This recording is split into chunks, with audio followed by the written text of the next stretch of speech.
देवपुरु साहिब बन गए।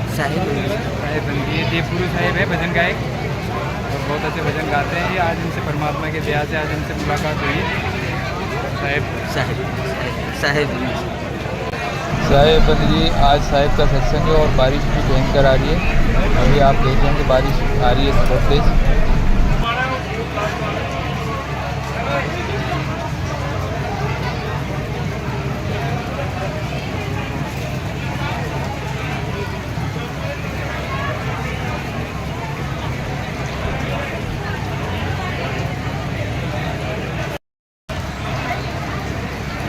तो आज परमात्मा की अपार कृपा जो इस गांव में सदगुरु बंदी छोड़ कबीर साहिब के मूल ज्ञान का प्रचार होने जा रहा है। बहुत बड़े भाग होते हैं उन जीवों के जो इस ज्ञान को पूरे जीवन काल में एक बार भी सुन पाते हैं, और उससे भी बड़े भाग होते हैं उन जीवों के जो इस ज्ञान को थोड़ा सा भी समझ पाते हैं। क्योंकि इस ज्ञान को समझना बहुत मुश्किल है। सुनना आसान है, 1 घंटा आधा घंटा सुन के चले जाएंगे, लेकिन इसको समझने में इतना विवेक चाहिए, इतना विवेक चाहिए कि आप सोच भी नहीं सकते। तो आज मालिक की कृपा से इस गांव में ये सत्संग होने जा रहा है। तो सत्संग की शुरुआत परमात्मा के जयकारे से करेंगे और फिर सत्संग शुरू करेंगे। बोलिए परमपिता परमात्मा की, सदगुरु बंदी छोड़ कबीर साहिब की, सभी संतों की, सभी भक्तों की, आश के आनंद की, सकल हंस को बंदगी साहिब, बंदगी साहिब। तो कबीर साहब इस धरातल पे बार बार आते हैं हम जीवों को समझाने के लिए कि आखिर हमारे जीवन का लक्ष्य क्या है। आज आप देखेंगे गांव-गांव भरे पड़े हैं, शहर भरे पड़े हैं, इतनी आबादी हो चुकी है, लेकिन अगर किसी को पूछो कि भाई हमारे जीवन का मकसद क्या है, हम क्यों पैदा हो गए यहाँ पे, ये इतनी भीड़ क्यों पैदा होगी, क्या कारण है, करने क्या आए इस दुनिया में, एक को भी नहीं पता होगा कि क्या करने आए हैं। कोई कहेगा पैसा इकट्ठे करने आए हैं, कोई कहेगा मजे करने आए हैं, कोई कहेगा नाम बड़ा हो जाए, मशहूर हो जाए, यही जीवन का लक्ष्य है। कोई कहेगा बड़ा आदमी बन जाऊं, कोई कहेगा 2 4 5 बिल्डिंगें खरीद लूं, बड़े से बड़ा बिजनेसमैन बन जाऊं। बस यही तक ही सीमित है सबकी सोच। बड़ा आदमी बन भी गए, लाखों करोड़ों के मालिक बन भी गए, तब भी एक दिन सब यही छोड़ के चले जाना है। एक चवन्नी भी साथ नहीं ले जा सकते, एक पैसा भी नहीं ले जा सकते। तो क्या करने आए थे यहाँ पर? किसी को पता ही नहीं है कि हम पैदा क्यों हो गए, हमें इंसान क्यों बना दिया गया, कुत्ता बिल्ली बकरा क्यों नहीं बने हम। किसी को पता ही नहीं है कि इंसान जन्म मिला है तो मिला क्यों है।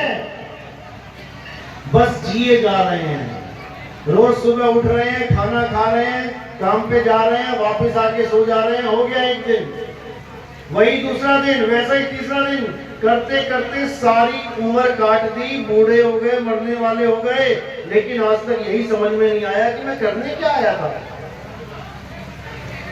कबीर साहब समझाते हैं कि हे मनुष्य, है जीव, तू यहां क्या करने आया है, अच्छी तरह समझ ले।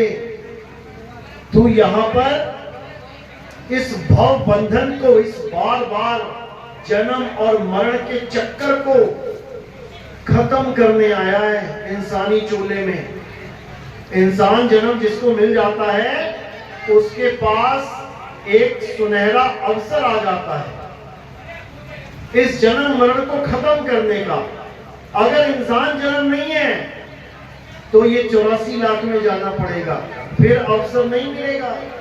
फिर तो शेर दौड़ाएगा और हिरण भागेगा, फिर कुत्ता दौड़ाएगा, बिल्ली भागेगी, फिर बिल्ली दौड़ाएगी, चूहा भागेगा, फिर जान बचाते ही 84 कटेगी तुम्हारी।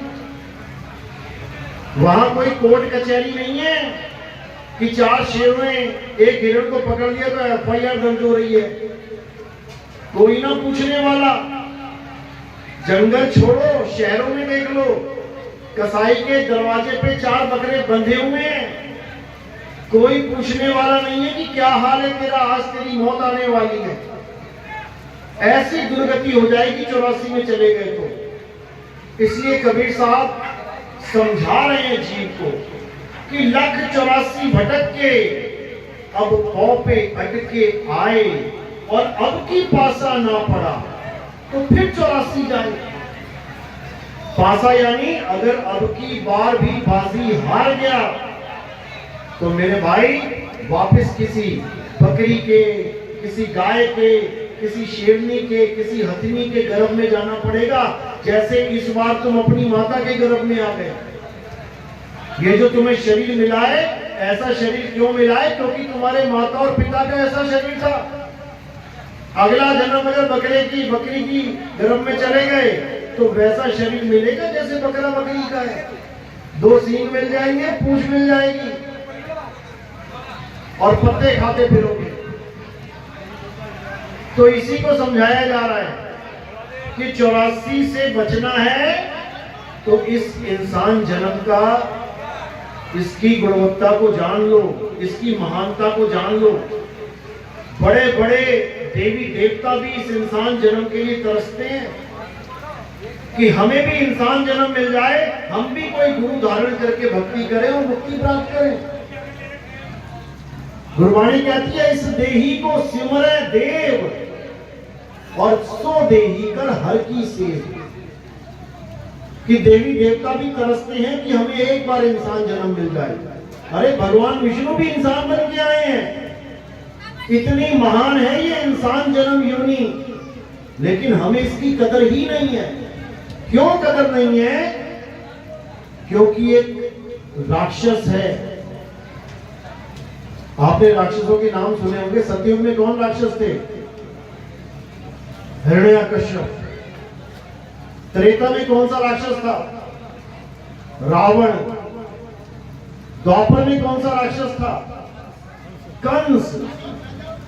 कलयुग में कौन सा राक्षस है? कलयुग में ऐसा राक्षस है जिसके चरणों की धूल भी नहीं है रावण, जिसको कहते हैं बहुत बलशाली था, 4 वेद का ज्ञाता था, बहुत बड़ा महान पंडित था। जो कली में राक्षस है, कलयुग में जो राक्षस है, उसके चरणों की धूल भी नहीं है। वो इतना खतरनाक राक्षस है। तो 3 युगों में जिन राक्षसों का संहार किया गया, हम आज तक उन्हीं की पूजा करते आए मंदिरों में। विष्णु जी के मंदिर, राम जी के मंदिर, कृष्ण जी के मंदिर, वो चले गए, वो राक्षस गए। अब कलयुग में कहां जाएं, कौन से मंदिर में जाएं? क्योंकि कलयुग का जो राक्षस है वो अभी तक मारा ही नहीं गया है। और उस कलयुग के राक्षस को कौन मारेगा? एक नाम सुना होगा आपने, कल्कि अवतार। कल्कि अवतार के बारे में आपने जरूर सुना होगा कि कल्कि अवतार आएंगे, लेकिन अगर पूछो कि भैया क्यों आएंगे, क्या करने आएंगे, क्या करने आएंगे? उसी राक्षस का संहार करने आएंगे जो सब राक्षसों में सबसे बड़ा राक्षस है। इतना बड़ा राक्षस है कि पूरा संसार उसके मुंह में समाया हुआ है, पूरा संसार, लेकिन उसके बारे में किसी को पता ही नहीं है। उस राक्षस का क्या नाम है? उसका नाम है कली काल। उसी का वध करने के लिए कल्कि अवतार आएंगे। अब हमने उस राक्षस से बचने की योजना बनानी है। वो पुराने वाले तो चले गए, उनसे तुम्हें कोई खतरा नहीं है। वो तुम्हें क्या मारेंगे, तुम ही हर साल उनको आग लगा देते हो। रावण को तुम ही जला देते हो गांव गांव में, वो तुम्हें क्या मारेगा? अब कौन है? अब कली काल है। और ये क्या करता है? इसका सबसे बड़ा जाल है इंसानी जन्म को बर्बाद करना। ये तुम्हें पता ही नहीं लगने देगा सारी उम्र कि तुम्हें इंसान जन्म आखिर मिला क्यों है। इसी भेद को बताने के लिए कबीर साहब आते हैं। क्या बोल रहे हैं? अरे मानुष जन्म अनमोल है और मिले न बारंबार, तरवर जो पत्ता गिरे और बहुर न लागे डार। एक बार ये मनुष्य जन्म चला गया, उसके बाद तुम्हारी हालत खराब हो जाएगी। तो उसी कली से बचाने के लिए कौन आएगा? कल की अवतार, जिसका मतलब है आत्मदेव, जिसका मतलब है निकलंक राया, जिसमें कोई कलंक ना हो। और क्या है जिसमें कोई कलंक नहीं है? आत्मा ही है। उसी आत्मदेव को कबीर कहते हैं। कबीर कबीर क्या करे तू खोज आपन शरीर, और ये 10 इंद्रियां बस में कर, तू आपे आप कबीर, तू ही कबीर है, तू ही आत्मा है। लेकिन हम सब भूले पड़े हैं। हमें याद दिलाने के लिए बहुत लोग आए इस दुनिया में। कृष्ण जी आए, क्या कहते हैं? हे अर्जुन, तू और मैं, हम दोनों ये शरीर नहीं है। ये राजा महाराजा ये भी शरीर नहीं है। शरीर तो हमारे कपड़े हैं, एक दिन उतार दिए जाएंगे। लेकिन तू और मैं शरीर नहीं, आत्मा है। इस आत्मा का ना तो कभी जन्म होता है, ना ही कभी मृत्यु होती है। इस आत्मा को कोई अग्नि जला नहीं सकती, वायु सुखा नहीं सकती, जल भिगो नहीं सकता, अग्नि इसको जला नहीं सकती, हवा इसको सुखा नहीं सकती। ये वो चीज है। लेकिन इसका ज्ञान ना होने के कारण हम सब अपने आप को ये शरीर मान के ही जीवन बर्बाद करके चले जाते हैं। और कहां चले जाते हैं? 84 में धक्के खाने के लिए। क्यों? क्योंकि हमें इस शरीर के अलावा और कोई स्थान पता ही नहीं है रहने के लिए। जैसे ही हम समय में मृत्यु आती है, सब घबराने लग जाते हैं, सब डरने लग जाते हैं, और बस एक ही अरदास आती है दिल से, हे भगवान मुझे बचाओ। असल में हम कहना चाह रहे होते हैं कि हे भगवान मेरे शरीर को बचाओ, क्योंकि हमें पता ही नहीं कि हम अमर हैं, हमारी मृत्यु कभी हो ही नहीं सकती। लेकिन अज्ञानता में हम अपने आप को शरीर मानते हैं, इसलिए बार बार मरते वक्त शरीर की आस लगा लेते हैं कि मुझे शरीर चाहिए। बस उसी कारण अब आप अगले गर्भ में चले जाओ, फिर वही 9 महीना उल्टा लटको अगर इंसान जन्म मिल गया तो। नहीं तो जैसे जैसे अलग अलग योनियों में समय है, लटके रहो उल्टे। फिर बाहर आओ, फिर मरने के लिए तैयार हो जाओ, फिर पैदा हो जाओ, फिर मरो, फिर पैदा, फिर मरो। यही करते करते आज युग युग बीत गए। और ये जाल कौन बुन के बैठा है? कली काल। इसके बारे में YouTube में सर्च जरूर कर देना, कली काल कौन है, क्योंकि तुम सब उसी के मुंह में जाने वाले हो। वो सबको चबाने के लिए बैठा है, सबको। उस काल से कोई बचा ही नहीं आज तक। लेकिन कबीर साहब समझा रहे हैं कि तू बच सकता है। कैसे? अरे बचना चाहो काल जाल से तो चीनो शब्द हमारा, और कहे कबीर अमर कर राखूं जो निज होए हमारा। अगर इस काल से बचना है तो मेरा शब्द छीन लो, यानी जो शब्द मैं तुम्हें बताना चाहता हूं उस शब्द की परख कर लो कि वो शब्द क्या है। केवल वही एक जरिया है कली काल को खत्म करने का, नहीं तो तुम्हारी दुर्दशा पक्की होनी है, चाहे कोई भी है। बड़े से बड़ा राजा महाराजा, बड़े से बड़ा ऋषि मुनि, बड़े से बड़ा पीर पैगंबर, बड़े से बड़ा देवी देवता, वो भी काल जाल से नहीं बच पाए।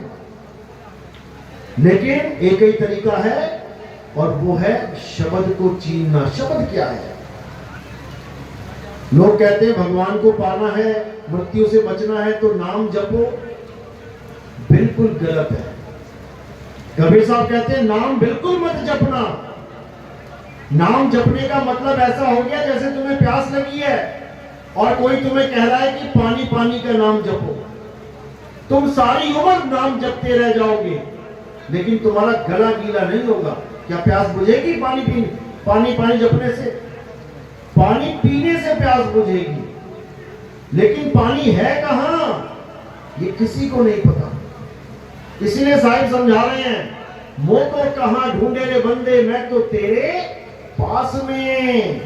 पानी बिल्कुल हमारे पास में है लेकिन हमें उसका ज्ञान ही नहीं है।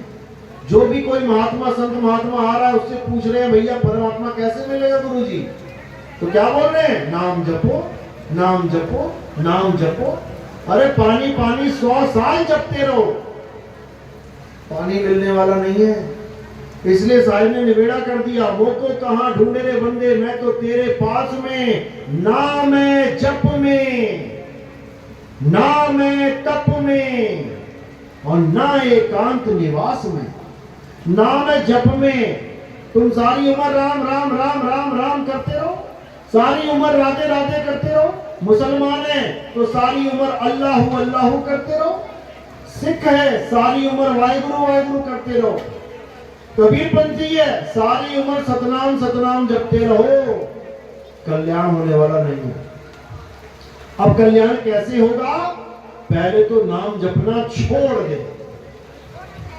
पानी कैसे मिलेगा? पहले तो पानी पानी जपना छोड़ दे। अब क्या करें? अब पानी को ढूंढ, वो है कहां? तो कह रहे हैं ना मंदिर में, ना मस्जिद में, और ना काबे कैलाश में, खोजी होए तुरंत मिल जाऊं एक पल की तलाश में। एक पल में तुम्हें पता लग जाएगा कि मेरा परमात्मा है तो है कहां। लेकिन जब तक तुम्हें भेदी गुरु नहीं मिला तब तक तुम इसी में फंसे रहोगे, इन्हीं मंत्रों में, इन्हीं जंत्रों में, इन्हीं तंत्रों में। कोई निकलने वाला नहीं है, क्योंकि कली काल का जाल ही यही है। कली काल कभी नहीं चाहता कि तुम अपने आत्म स्वरूप को जान लो। कली काल ये चाहता है कि तुम नाम जपो। वो राक्षस ये चाहता है कि तुम खूब नाम जपो, तुम खूब तपस्या करो, क्योंकि इनसे बात बनने वाली नहीं है। यही साहिब समझा रहे हैं। साहिब समझा रहे हैं कि जो मैं नाम की महिमा गाता हूं, जिस नाम का मैं जिक्र करता हूं, वो जपने वाला है ही नहीं, वो पीने वाला है। पानी पीने की चीज है, जपने की नहीं। जब तक यही समझ में नहीं आया तब तक सबका जन्म बर्बाद होना निश्चित है, निश्चित, कोई बच ही नहीं सकता। तो साहिब समझा रहे हैं, कबीर साहब कह रहे हैं कि सबसे पहले शब्द को जान ले, कौन सा शब्द तेरा कल्याण करेगा। क्या हिंदी का शब्द, या पंजाबी का, या उर्दू का, फारसी का, अंग्रेजी का? अरे ये शब्द तो हमारी संस्कृति, हमारे देश की वजह से ऐसे बने हैं। हिंदुस्तान में हो तो हिंदी के शब्द जप रहे हो, अरब देश में चले जाओगे तो अरबी के जपा दिए जाएंगे, अंग्रेजों के यहां चले गए तो अंग्रेजी के आ जाएंगे। लेकिन ये शब्द बने कैसे? ये शब्द बने हैं अक्षरों से। अक्षर कैसे बने? अक्षर बनाए हैं इंसान ने। का, खा, गा, चा, छा, टा, ठा, ता, था, दा, पा, फा, ये सारे 52 अक्षर इंसानों ने बनाए हैं। और इन्हीं 52 अक्षरों से सारे देवी देवताओं के, सारे भगवानों के, तुम्हारे हमारे जात के, धर्म के, देशों के, सबके नाम बना दिए इन्हीं अक्षरों से। आज हम कबीर साहब का सत्संग कर रहे हैं। अगर ये अक्षर ना होते तो कबीर कैसे बोलते, उसका नाम कबीर कैसे होता, का आता कैसे अगर अक्षर ना होते। अगर ये अक्षर हटा दिए जाएं, ये काखा गगा हटा दिया जाए तो सारी दुनिया के नाम खत्म हो जाएंगे। तुम्हारे नाम, तुम्हारा गांव का नाम, तुम्हारी जात का, तुम्हारी बिरादरी का, तुम्हारे धर्म का, तुम्हारे देश का, तुम्हारे भगवानों के, सबके नाम खत्म केवल एक अक्षर हटाने मात्र से। इसलिए कबीर साहब समझा रहे हैं कि 52 अक्षर जीव आधारा, आदि अक्षर जीभ्या से न्यारा। जो असली नाम है भगवान का, जो असली नाम है परमात्मा का, वो इन अक्षरों में आता ही नहीं है। और जितने भी गुरु बैठे हैं ये सारे संसार में, ये तुम्हें अक्षर पकड़ा रहे हैं, यानी तुम्हारी प्यास को पानी पानी जपवा के बुझाने की बात कर रहे हैं। कभी नहीं बुझेगी, तुम्हें ये नाम छोड़ने पड़ेंगे और तुम्हें उसको खोजना पड़ेगा जो तुम्हारे पास है, जिसकी वजह से तुम्हारी काया चल रही है। ये हाथ बांध के खड़े हो, सीधे खड़े हो, ये सब इसलिए है क्योंकि आत्मा है। कुर्सी पे बैठे हो, खाना खा रहे हो, चल रहे हो, बोल रहे हो, क्योंकि आत्मा है। अगर ये आत्मा ना है तो तुम भी नहीं हो, यहीं पड़े होंगे कहीं पे। तो उस आत्मा को खोजना है, वो है असली पानी, उससे प्यास बुझेगी। तो साहिब क्या बोल रहे हैं? अरे जल में मीन प्यासी और मोहे देखत आवे हांसी, आत्म ज्ञान बिना नर भटके, कभी काबा कभी काशी। जिसको तुम भगवान कह रहे हो कि मैं भगवान की पूजा करना चाहता हूं, वो किसी मंदिर में नहीं है, वो तुम्हारी आत्मा में बसा हुआ है। हनुमान जी को जब पूछा विभीषण ने, अब तो राम जी जा रहे हैं, अब कैसे मिलोगे? तो हनुमान जी ने कोई मंदिर का एड्रेस थोड़ी नहीं बताया। क्या बताया? उन्होंने अपना सीना चीर के दिखा दिया। उन्होंने कहा भैया मेरे सिया राम मेरे अंदर बसते हैं, मुझे इन मंदिरों की जरूरत नहीं है। लेकिन हमें मंदिरों की जरूरत पड़ रही है। क्यों? क्योंकि हमें कोई बताने वाला मिल ही नहीं रहा कि हमारे सिया राम कहाँ हैं। हमें तो मंदिर में डाल दिया गया, उलझा दिया गया। और सिया राम मिलेंगे कैसे? जब तुम अपनी आत्मा को जानोगे, जो तुम्हें चला रही है, खिला रही है। अगर कोई हिंदू मंदिर तक जा रहा है सुबह थाली लेके, क्यों जा पा रहा है पता है? आत्मा की वजह से। अगर कोई मुसलमान मस्जिद तक जा रहा है नमाज पढ़ने, क्यों जा पा रहा है? आत्मा की वजह से।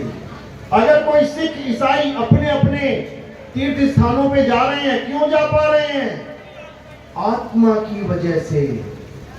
इसी आत्मा की वजह से तुम्हारे सारे पूजा पाठ चल रहे हैं, तुम सारे मंत्र जप पा रहे हो, तुम हर काम कर पा रहे हो, तुम सबको जान गए, लेकिन अपनी आत्मा को नहीं जान पाए। आत्मा का नाम सुना है सबने? हाथ खड़ा करो जरा। किस किस ने आत्मा का नाम सुना है? बस 2 4 5 लोगों ने। सबने सुना है, चाहे खड़ा करो चाहे मत खड़ा करो, सबने सुना है। ऐसा कोई है ही नहीं जिसने आत्मा का नाम ना सुना हो। अपनी अपनी आत्मा लेके आए हो सारे। किसी की घर छूट गई हो, लाए हो, बहुत अच्छी बात है। कैसी है आत्मा? कैसी होती है आत्मा? एक भी जवाब नहीं दे सकता कोई। छोटे से छोटा बच्चा और बूढ़े से बूढ़ा आदमी ये बता ही नहीं सकता कि आत्मा होती कैसी है। क्यों? क्योंकि आत्म ज्ञानी गुरु कभी मिला ही नहीं। कौन सा मिल गया गुरु? ये नाम जपने वाला, ये तपस्या करवाने वाला, मंदिर मस्जिद गुरुद्वारों में भेजने वाला, तीर्थों में भेजने वाला, नदियों में डुबकियां लगवाने वाला, ऐसे गुरु बहुत मिल गए। लेकिन आत्मा का ज्ञानी गुरु ये नहीं मिला। नहीं तो तुम्हें पता होता कि मेरा शरीर क्या है और मेरी आत्मा क्या है। यही कृष्ण जी समझा रहे हैं कि हे अर्जुन, मेरी पूजा करने वाला इस संसार में कोई है ही नहीं। मेरी पूजा कोई कर ही नहीं सकता। जो सोचते हैं मैं तो नाम जपता हूं राधे राधे कृष्ण कृष्ण, उनका नाम वो है ही नहीं। ये तो 52 अक्षर के नाम है। ये 52 अक्षर के नाम है। ये अक्षर हटा दो, कोई नाम नहीं। मूर्ति सोच रहा है बंदा कि कृष्ण जी की मूर्ति शायद कृष्ण जी है। अरे वो तो कह रहे हैं मैं शरीर भी नहीं हूं। मैं आत्मा हूं, और तुमने शरीर को छोड़ के एक मूर्ति को कृष्ण जी समझ लिया। क्या कृष्ण जी पत्थर के थे? कृष्ण जी पत्थर के थे क्या? नहीं थे। तो तुमने कैसे मान लिया कि वो पत्थर के हैं? कृष्ण जी का स्वरूप जानना है, गीता पढ़ो, अध्याय 3 17वां श्लोक। हे अर्जुन, मुझे वही प्राप्त कर सकता है जो अपनी आत्मा में रमण करेगा, जो अपनी आत्मा में तृप्त हो जाएगा, जो अपनी आत्मा में संतुष्ट हो जाएगा, वही मुझे प्राप्त कर सकता है। नहीं तो 84 में जाने के लिए तैयार रहो, एक भी नहीं बच पाएगा, एक भी। क्योंकि हमें पता ही नहीं है कि हमने करना क्या है। तो कृष्ण जी यही समझा रहे हैं कि अगर तुम, अध्याय 4 34वां श्लोक, अगर तुम सत्य को जानना चाहते हो, इस संसार में आखिर सत्य है क्या? धर्म तो बहुत सारे बना लिए, लेकिन सत्य क्या है? अगर तुम सत्य को जानना चाहते हो तो तुम ऐसे गुरु की शरण में जाओ जिसने आत्मा को जान लिया है, क्योंकि आत्मा ही सत्य है, उसका कभी नाश नहीं होता, सत्य का कभी नाश नहीं होता। और ये काया असत्य है, इसको जलाया जा सकता है, इसको दफनाया जा सकता है, काटा जा सकता है, सुखाया जा सकता है, भिगोया जा सकता है, ये असत्य है। अब तुम्हारे पास दो चीजें हैं, एक सत्य, एक असत्य। अब असत्य क्या है? ये काया। अब जो काया की पूजा करेगा, जो शरीर मान के भगवान की पूजा करेगा, वो असत्य का ही पुजारी है, उसे कभी परमात्मा मिलने वाला नहीं है। और जो सत्य को जानेगा, आत्म स्वरूप को पहचानेगा, तो कहते हैं हे अर्जुन, जो अपनी आत्मा को जान लेता है वो मुझे जान लेता है, उसमें और मुझ में कोई भेद नहीं रह जाता। यानी मैं भी आत्मा, वो भी आत्मा। अब वो मुझे जान सकता है कि मैं क्या हूं। अज्ञानी मुझे शरीर करके जानता है कि 2 हाथ, 2 पैर, सिर, धड़, पेट, ये कृष्ण जी हैं। ये नहीं है, कृष्ण जी ऐसे नहीं है। कृष्ण जी क्या है तुम सोच भी नहीं सकते। कृष्ण जी ना आदमी है ना औरत है, ये आदमी और औरत शरीर है। जैसे पंखा और करंट, तुम पंखे को देख रहे हो, पंखे को कृष्ण मान लिया तुमने, लेकिन असल में कृष्ण जी करंट हैं जो पंखे को चला रहे हैं। जैसे पंखे और करंट में जमीन आसमान का अंतर है। पंखे को हाथ लगाओ, करंट नहीं मारेगा, और करंट को हाथ मारो, लगाओ, झटका मारेगा। इसी प्रकार शरीर को हाथ लगाओ, समझ में आता है 5 तत्व का पुतला है, नाशवान है, मिट्टी में मिल जाएगा। आत्मा वो अविनाशी है, तुम्हारी सोच से परे है। वो तुम्हारी सोच से परे है कि तुम क्या हो। ये मैं अच्छी तरह जानता हूं कि तुम क्या हो, क्योंकि हमने खुद को जान लिया है, और जिसने खुद को जान लिया उसने सबको जान लिया। जिसने एक पंखे में करंट खा लिया, उसने दुनिया के सारे पंखों के करंट को जान लिया कि वो कैसा झटका मारेगा। उसको कुछ और जानने की जरूरत नहीं है। इसीलिए आत्मा के ज्ञान को सबसे उत्तम, सबसे उच्च ज्ञान बोला गया। तो कबीर साहब कहते हैं, जब लग ना चीनोगे आत्म, तब लग ना मिली है परमात्म। आत्म चीने परमात्म चीने, और संत कहावे सोए, यह भेद काया से न्यारा, बूझे बिरला कोई। यानी अगर उस आत्मा को जानना चाहते हो तो इस काया से परे का ज्ञान जानो। काया के अंदर का ज्ञान तो ऋषि मुनि पीर पैगंबर लेके बैठे ही हैं, युगों युगों भक्ति करते हैं। ब्रह्मा जी कमल के फूल पे बैठ के भक्ति कर रहे हैं, विष्णु जी शेषनाग की शैया पे आंखें बंद करके लेट के भक्ति कर रहे हैं, शंकर जी हिमालय में बैठ के भक्ति कर रहे हैं। किसकी भक्ति कर रहे हैं? किसको ध्या रहे हैं? बोलते देवों के देव महादेव। अरे महादेव भी भक्ति कर रहे हैं भाई। वो कौन है? किसकी भक्ति कर रहे हैं? इसका जवाब जल्दी नहीं मिलता, बहुत कोई भेदी होए वो बता सकता है इस बात को। ये तीनों किसकी भक्ति करते हैं आप सबको भी पता है, लेकिन आप समझ नहीं पाए उस बात को। नाम आपने सुना है किसकी भक्ति करते हैं, लेकिन आप उसको कभी जान नहीं पाए। एक नाम आपने सुना होगा, अलख निरंजन। किस किस ने सुना, हाथ खड़े करो जरा। अलख निरंजन सभी ने सुना होगा। अब ये है कौन, इसकी फोटो देखी कभी? इसकी फोटो तुम कभी सपने में भी नहीं सोच सकते कि ये कौन है। नाम सबने सुना है, शंकर जी के मुंह से भी सुना होगा, भैरवनाथ के मुंह से सुना होगा, गोरखनाथ जी के मुंह से सुना होगा, रावण के मुंह से सुना होगा। रामलीला में खूब करता अलख निरंजन, लेकिन किसी को पता नहीं है ये कौन है। यही इस तीन लोक का मालिक है। ये जो आसमान धरती पाताल दिख रहा है ना, इसका मालिक है अलख निरंजन। और हम लोग क्या हैं पता है, इसकी खेती है। ये गाजर मूली बो रखी है उसने। जब मन करता है किसी को भी उखाड़ के चल अंदर। तो कबीर साहब समझा रहे हैं, अरे तीन लोग एक जेल है और पाप पुण्य दो जाल, ये सारा जग भोजन बना। ये सब भोजन है। ये किसका, खाने वाला काल। इसी को काल निरंजन कहते हैं। अलख निरंजन ये किसी को नहीं बख्शता। ये सारी दुनिया में जितने भी लोग हैं सबका भक्षण यही करता है। आप अखबारों में देखते भी होंगे, बस से कार की टक्कर हो गई, 23 लोग काल के गाल में चले गए।